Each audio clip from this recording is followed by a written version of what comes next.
গ্যারেজে আসছিলাম, এখানে আমার কাজে আইসি শুনলাম অ্যাক্সিডেন্ট হয়েছে। অ্যাক্সিডেন্ট হওয়ার পরে দেখলাম আইসি দেখছি এখানে লাশ পড়ে আছে, বাচ্চার মা পড়ে আছে, ছেলে হচ্ছে ওর বাবা হচ্ছে ওনার লাশের কোলে পড়ে আছে, এই হচ্ছে দেখলাম।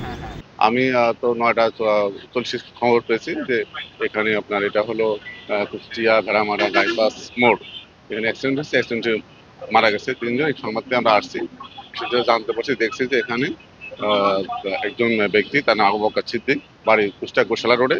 তার ওয়াইফ হলো ইতি খাতুন, বয়স 30, ছোট বাচ্চা আনাফ, তার বয়স হলো 3 বছর, শিশুপুত্র। তারা বগুড়া থেকে, সেটা কোম্পানি চাকরি করে, বগুড়া থেকে রওনা হয়ে এখানে পৌঁছালে একটি অজ্ঞাতনামা ট্রাক তাদেরকে চাপা দেয়। চাপা দিয়ে তার স্ত্রী এবং সন্তান, ছোট বাচ্চা, শিশু বাচ্চা 3 বছর বয়স, আনাম ঘটনাস্থলে নিহত হয়েছে এবং তার স্বামী যে আবু বকর সিদ্দিক, তাকে কুষ্টিয়া সদর হাসপাতালে প্রেরণ করা হয়েছে। এবং এটা আমাদের যে হাইওয়ে পুলিশ আছে, তারা এটা আইনগত ব্যবস্থা নেবে, আইন শৃঙ্খলা পরিস্থিতি স্বাভাবিক।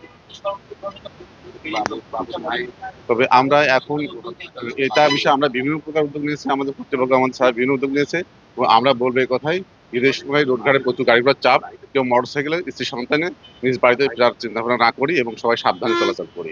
বিশেষ করে মোটরসাইকেল যাত্রা সবাই বিরত থাকি, বা মোটরসাইকেল আমরা মোটরসাইকেল পেতে রেখে আমরা বিভিন্ন পরিবহনে যাতায়াত করি এবং মোটরসাইকেল বিভিন্ন ব্যাগ, বাচ্চা কাচ্চা, সন্তান সহ বাড়িতে না ফেরার জন্য অনুরোধ রইল।